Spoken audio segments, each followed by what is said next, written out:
Paul Stanley is well known as the music Kiss star child. However, a backstage incident in 1977 fundamentally altered music his life. He developed something that scared him after engaging in crazy behavior with groupies for years. It was such a startling event. He instantly changed every aspect of his music life. Overnight, he changed and put an end to the mayhem. For decades, Paul's discovery that evening remained a secret music. When he eventually told the truth, it clarified why he had suddenly started being extremely cautious about everything. Music, he is still troubled by the occurrence. Born in New York City on January 20, 1952, Paul Stanley was born with a secret that influenced every aspect of his music life. Stanley Bert Eisen was his birth name. Doctors noticed something that would follow him forever right away. He had not developed his right ear. Music, there was merely a little hump in place of an ear. Sound could not enter since there was no ear canal at all. Only around 1 in 8,000 to 10,000 babies have the disease known as level 3 microia. William and music, Ava, his parents, had no prior experience with it. However, their son only heard one side when he woke up every day. No stereo sound, no feeling of direction, and no entire musical universe were present. The world seemed unbalanced to him even as a newborn. He attempted to live a regular life with music, but before he even knew what the word different meant, the quiet on one side made him feel different. He learned to conceal it as he got older. Although he wore his hair long to hide the appearance of his right ear, kids could still see it. He was given names by schoolchildren that followed him. They dubbed him the one-eared monster, Stanley. For his face, his hearing, or anything else they could discover, they made fun of him. Being the only Jewish child in a predominantly Catholic neighborhood, he experienced intense loneliness and bullying. Because there was only one direction of sound, he found it difficult to follow teachings. Every group activity seemed dangerous. Teachers were of no assistance. Parents had no idea how. He felt even more vulnerable when his mother attempted to cover his ear with caps or comb-overs. His father remained unimpressed, cold, and aloof. Although he enjoyed sketching, he never felt secure in the classroom. He attempted to remain inconspicuous for a considerable amount of time. Then, at the age of 11, something changed. He joined the chorus at school. Singing in a group gave him a sense of belonging that he had never experienced before. The frizz above his ears started to feel like armor as he allowed his hair to grow out. He began to straighten up a bit. He began to envision a different future thanks to that little moment of acceptance. Things were unstable even at home. Music is a hobby for failures, his father, music, said, dismissing his musical aspirations. His mother encouraged him to further conceal his ear. The family was poor and lived in cramped apartments with little privacy, music. He frequently thought he had no parents who could relate to him. He would subsequently claim that his parents were unprepared for marriage and childbearing. He felt totally alone as a result of the strain at home and the suffering at school.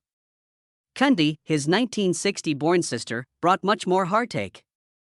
She developed schizophrenia and addiction as a teenager. Through the early 1970s, her illness worsened. She was admitted to the hospital multiple times. She turned aggressive, disoriented, and unapproachable. While he continued to struggle to maintain control over his own life, Paul saw her lose it. He once stated that standing on the coast and watching someone drown felt like music. Years later, when he started earning money, he covered both her child's care and his own. He was shaped into the cautious and protective father he became as a result of her struggle. Within the family, there were more secrets. His father had an affair in the early 1960s. Paul spent decades thinking about the arguments he overheard during the ensuing conflicts. That mistrust followed him into adulthood. It caused him to doubt relationships, be wary of devotion, and protect his emotions. Everything was denied by his father. His mom lost it. Paul observed both and discovered at a young age that even families can break down subtly. Music provided him with an escape. He witnessed the Beatles perform on the Ed Sullivan program in 1964 while seated in front of the TV at the age of 11. It was like the opening of a music door. These four males appeared to be free, content, and living. He listened to do groups, Little Richard, Eddie Cochran, and Jerry Lee Lewis. He felt that nothing could harm him in the realm of music. As soon as he could, he joined bands and began daily practice. Choir provided him self-assurance. He gained strength by singing. Rock pointed the way. At the age of 14, he used his music allowance to purchase his first electric guitar, a silver tone, from Sears for $60. He had an acoustic one when he was 13, but he preferred the sound of authentic rock. He picked it up by ear. Leaning against his left side to improve his hearing, he practiced for up to 6 hours every day in the Queen's garage. He learned by attempting, by listening, and by feeling music. He repeatedly played songs by Elvis Presley. His playing of chords and his perception of rhythm were influenced by his lack of stereo hearing. He was creating the music that would carry him for the rest of his life without even realizing it. He was admitted to the High School of Music and Art in Manhattan. He was able to sketch, but he chose to perform music instead of attending lessons. He founded the band Post-War Baby Boom in 1966. They earned $10 per engagement doing Rolling Stones covers at parties. He was already making money from music at the ages of 14 and 15. That early evidence was crucial. He soon joined Uncle Joe, another group, and performed doo-wop, music, soul in Queens clubs for $25 a night. He learned how to move, breathe, and control a room from those tiny stages. Even though it was his first taste of confidence, he was nonetheless met with rejection. Music, he submitted his Beatles-inspired tunes to publishing houses in 1968. They were rejected by everyone. Music, his father predicted that he would become a cab driver like his uncles. Paul stocked shelves and did everything it took to make ends meet while working odd jobs. He became harsher with each no. He was drawn farther into his dream with each insult. He tried out for a Jimi Hendrix tribute band when he was 16. The band made fun of him when he entered. They made fun of his ear. They made fun of his fashion sense. He left feeling ashamed, knowing that he required more than skill to make it in this world. Music, it was at that point that he realized he needed a protective stage persona. In the end, he would refer to it as Starchild, a persona that sprang from suffering, armor, and survival. He returned with Uncle Joe to perform doo-wop bars for $25 per night by his junior year in 1969. Those bars gave shape to his high-pitched voice. He developed the sound he would later bring to Kiss by combining rock, soul, and doo influences. Snorts, every song he performed at those small performances was a reflection of everything he had been through. The dream that refused, music, to die, the rejection, the rage, the strain at home, the bullying, the quiet, music, in one ear, and the worry of never being enough. It all poured into his voice. In November 1970, Paul Stanley, then 18, met Gene Simmons, who everyone still referred to as Gene Clean, at a tiny jam music session in New York. They shared a Jewish heritage, were young, hungry, and fed up with the soft folk rock that had taken over the city. When they gazed in the mirror at night, they wanted something that felt like the music they imagined, something louder, something fearless. They clicked on music the moment they met. They were starting a band by the end of that same month. They created it with a combination of hope, music, perplexity, and unadulterated ambition, and they named it Wicked Lester. Entering with his guitar was Stephen Corell. Keyboards were contributed by Brooke Ostrander. Music, in the early songs, Paul sang the lead. They intended to go straight to recording studios rather than the typical club circuit music. When they discovered that another New York band already had the moniker Rainbow, they even modified it. The world kept reminding them of how far they still had to go, even if they were certain they were pursuing history. They attempted to alter their destiny at Electric Lady Studios. They entered the same area that Jimi Hendrix had previously filled with fire in 1971. Wicked Lester's self-titled demo CD was recorded over several months of late nights. Ron Johnson, a sound engineer, had such faith in them that he contributed to the music sessions funding. They combined the power of hard rock groups like Free with pop rock elements reminiscent of the Beatles. Paul's voice was at the forefront of songs like She and Love Her All I Can. After listening and nodding, Epic Records insisted on removing Stephen Coronel before purchasing the tapes. In the hopes that it would help, the band gave in. After taking the album, Epic put it on the shelf. Music, they said it was too diverse. Only 3 songs from the album were ever released. The others floated in rough bootleg form around the underground. Though painful, the rejection helped Paul and Gene better comprehend the sound, music, they really desired. It pushed them in the direction of the band they were destined to form. Paul and Gene dug harder after the album fell apart. They, music, shared food, ideas, and all of their fears while living on $100 a week in a small flat in Manhattan. During the day, Paul was employed as an office clerk. Then, until late at night, the two of them wrote.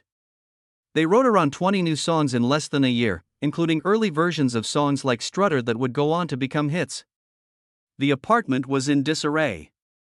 Half-eaten cans of beans and franks sit next to incomplete demos, pages of lyrics on the floor, and riffs humming from cheap speakers. They were impoverished, angry, and unflappable. Their collaboration was starting to act as the unifying factor. In 1972, that adhesive broke. A fistfight broke out due to tension over song credits and, music, control. Paul left. Gene remained unyielding. Lester was hanging by a thread. It appeared as though everything would collapse for a little period. Gene then made a statement that completely altered the situation. He informed Paul that in order to sell the music, they required his voice. Paul returned as a result of his sincere admission. The lesson persisted along with the wounds. They came to the realization that if they wanted to create anything enduring, they needed to lead, music, jointly. Wicked Lester was dying by early 1973. Brooke Ostrander and Steve Coronel departed for higher-paying positions. Once more, Paul and Gene stood by themselves. They placed an ad in Rolling Stone seeking a strong drummer because they had no remaining band and no record deal. It was Peter Crisola who entered in August 1972. Before long, everyone began referring to him as Peter Criss. He had a passion for theatrics and a raw, gritty energy. Paul and Gene were thrust forward once more. They developed a new identity through constant practice. When Peter's brother puked on an executive's foot, the meeting blew up, but Epic Records granted them another chance. Although it was yet another setback, Paul and Gene had grown numb to shame. They persisted until Casablanca Records eventually provided the opportunity that would transform their life. Everything changed in January 1973. Music, in a Hell's Kitchen loft, Paul, Gene, Peter, Criss, and Ace freely collaborated to create Kiss. Wicked Lester became a closed chapter. Paul drew the lightning bolt SS in the Kiss emblem and encouraged everyone to wear dramatic makeup, drawing inspiration from kabuki theater and comic book villains. They deliberately turned into characters. With a star above his right eye, Paul rose to fame. Their insecurities were concealed and magnified by the makeup, music. Kiss, music, had an audacious, acerbic, and enigmatic sound. You felt as though you were experiencing the band rather than just listening to them. On January 30, 1973, they performed as Kiss for the first time at the Popcorn Club in Queens. It was seen by fewer than 10 people. They sang songs like Deuce, wore their new makeup, and made $150, music, in total, which they divided among 4 people. It was everything and nothing at the same time. It was the beginning of their own style and the beginning of a 3-8 run that subtly changed history. The ambition was vast, but the club was small. When manager Bill LaCoin showed up in August 1973, he promised to get them a record deal in 2 weeks. Kiss signed with Casablanca Records by November 1. They received a $50,000 advance from Neil Bogart to construct actual stage equipment. Paul's flying rig came into being at this point. The band was astonished, Joyce Bogart Trabulus said. It was almost unbelievable that someone was investing in their insanity at last. Music, Kiss was the first big act in Casablanca. They also had the money to upgrade everything they had always wanted for the first time. The lunacy nearly killed them in December 1973. When Gene Simmons first breathed fire, he set his hair on fire at a show in Coventry, burning off over an inch of it. Paul threw beer on his head in response. Later on, he made a joke about it being their baptism by fire. They kept the stunt, but it almost stopped there.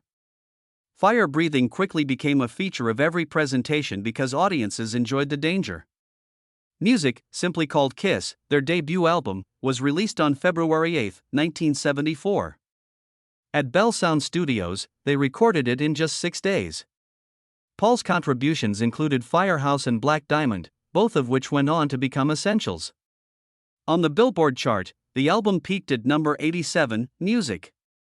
Despite a slow start, they traveled and performed in 30 locations in a dilapidated van. On some evenings, 200 people watched. Every show laid a foundation, but certain nights were like ghosts. They were developing in the dark.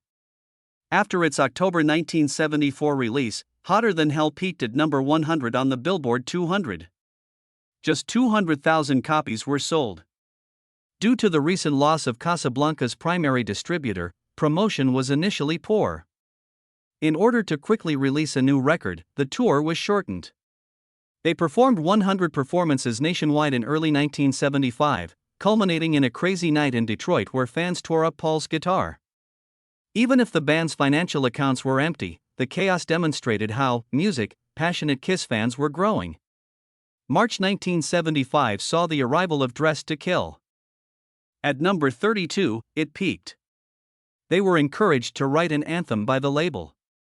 And Paul and Gene wrote Rock and Roll All Night in just 20 minutes. The chorus was so loudly chanted by 3,000 fans at a gig at Detroit's Cobo Hall in January 1976 that it was included on the Alive album. Alive went platinum and peaked at number 9. It turned into their first significant innovation. It was later dubbed the ultimate Kiss track by Paul. Everything changed in 1976 with Destroyer. They were surrounded by a cinematic sound created by producer Bob Ezrin. Inspired by a fan who died while rushing to one of their gigs, Detroit Rock City began with a vehicle accident. The album earned double platinum and peaked at number 11. In order to keep the album on track while Ace Frehley battled alcoholism, his brother Bob Kulick performed some guitar overdubs. Music, the outcome turned into one of their best-known albums. The band was making almost $10 million annually from touring and merchandise by 1977. It was a crazy love gun tour. After an exhausting night, Paul once ruined a hotel room. When he got an STD from a groupie, things behind the scenes took a terrible turn. He was frightened by the encounter and was compelled to reconsider the anarchy, music, in his life. He began focusing more of his energies on songwriting and the music industry after that. A silent tipping point occurred. The 1977 Marvel comic caused the merch empire to blow up. The comic became a legend when the band infused the crimson ink with their own blood. Music, it became Marvel's best-selling issue after selling 500,000 copies. Paul's solo album, with guitarist Steve Lukather, peaked at number 26 in 1978. Every action the band took became a chance to get money. Dynasty's 1979 song I Was Made for Love, Music, and You've propelled them into disco. Longtime admirers felt left behind even though it sold over 1 million copies and peaked at number 11. At number 9, the album reached its peak. Peter Criss contributed to just one song. 100,000 people attended their Japan tour, but Ace Frehley passed out from drugs on the music stage. The band was experiencing a crisis of identity. They reached their lowest moment in 1981 with Music from the Elder. Inspired by prog, music, rock, Paul advocated for a fantasy theme album. It became one of their worst-selling items and peaked at number 75. Ace Frehley tossed a copy out the window of his music automobile because he detested it so much. Gene Simmons concentrated on her acting career. Paul was the only one in charge of rehearsals. There were lawsuits. The band almost disintegrated. Later on, Paul referred to it as their greatest professional blunder. On May 18, 1980, Peter Criss had already departed. He was replaced by Eric Carr, Music, who remained for over 10 years. Paul paid tribute to him by saying, "God gave rock and roll to you too," after he passed away in 1991 from heart cancer. His passing had a lasting impact on the band's music. In front of an estimated 10 million viewers, Kiss revealed their identity on MTV and Music on September 18, 1983. Their career was revitalized by the event. Number Music 24 was reached by Lick It Up. A year prior, Ace Frehley had been let go, and Vinnie Vincent had taken his place, Music. Fans were taken aback by the era, but it also introduced a new generation. Crazy Nights in 1987 and Asylum in 1985 both peaked at number 20. The number of copies sold for Crazy Nights exceeded 1.1 million. Gone was becoming disinterested, so Paul assumed complete control as producer. Although the 1988 Music tour brought in $87 million, many fans thought the band was changing too much. Though the underlying conflicts never completely subsided, Reason to Live stood out. Paul Stanley entered the early 1990s with the goal of restoring what had seemed indestructible. Years ago, Kiss had broken up. However, they reunited in 1992 and released Revenge in June. On the Billboard 200, it rocketed to number 6. The date was significant since Eric Carr had died in November 1991 and Bruce Kulick's brother had died, Music, months earlier. Paul brought all of that sorrow into the studio. Eric Singer picked up the drums and maintained the rhythm. However, the reunion was anything but tranquil. Paul called himself in interviews and publicly chastised Gene Simmons for missing rehearsals. Nevertheless, retaliation served as evidence that suffering may motivate people. Even if the inside was trembling, it's signaling the beginning of a comeback that appeared strong from the outside. Tension just increased. When Kiss released Carnival of Souls in 1997, it took a drastic move towards grunge that nearly everyone didn't understand. Although it peaked at number 27 on the Billboard 200, people thought it was a ghost. Things were collapsing behind the scenes. After Paul and Gene got into a heated argument in 1996, Gene threatened to tour by himself. Paul considered quitting the band permanently. He felt disregarded and marginalized. Hate, the song he wrote, was born out of the rage he put into it. Although Carnival of Souls was intended to be audacious, the music ended up being a flawed record. The kind that appear when lovers lose the ability to hear one another. The giant reunion tour, which ran from 1996 to 1998, followed. More than $140 million was made from more than 200 shows. When the cosmetics came back, fans crowded into every available arena. It ought to have been flawless. Paul, however, saw it as a circus instead. Midway through their tour, Ace Frehley and Peter Criss, Music, relapsed and were let go. Their stand-ins pretended to be them as they entered the stage with exact replicas of their makeup. Later, Paul remarked that it all seemed surreal, as if he were witnessing his own band transform into an odd reflection. The cost was trust, but the money was enormous. The dread that the true Kiss was slipping Music away was not concealed by the excitement of the masses. Even further back in Paul's life are the wild tales. He later referred to his decision to appoint his personal therapist, Howard Marks, as Kiss manager in 1973 as the craziest hire in rock history. Marks had never been a band manager. He led them until 1977 Music, however, when he abruptly left the nation to escape having to pay $30,000 in child support. He was a manager once. He was a fugitive the next day, leaving Kiss in a bind. Years later, Paul chuckled about it, but at the time, it almost brought down all they had constructed. Kiss attempted a comeback in 1998 with Psycho Circus. Fans were thrilled about the return of the original lineup, and it opened at number 3 on the Billboard 200. Paul put a lot of effort into songs like You Wanted the Best. But he was exhausted by 2000. He felt overwhelmed by ongoing disputes, erratic management, and pressure from all sides, so he declared a farewell tour. The emotional tiredness persisted even after the tour was cancelled. Psycho Circus served as evidence that a comeback may occur without sacrificing weight. Unexpectedly, the late 1990s offered a twist. Paul played the Phantom of the Opera in Toronto from May to August and again from September to October as Music in 1999. To reach the high notes, he trained for up to 6 hours every day. Knowing that he had a secret of his own, he donned the Phantom's mask on stage. Paul only had partial hearing in one ear and microchia from birth. The deformity of the Phantom was not unfamiliar. He was astonished at the audience's response. He received standing ovations, and on Halloween night, his stint was extended to conclude the 10-year play.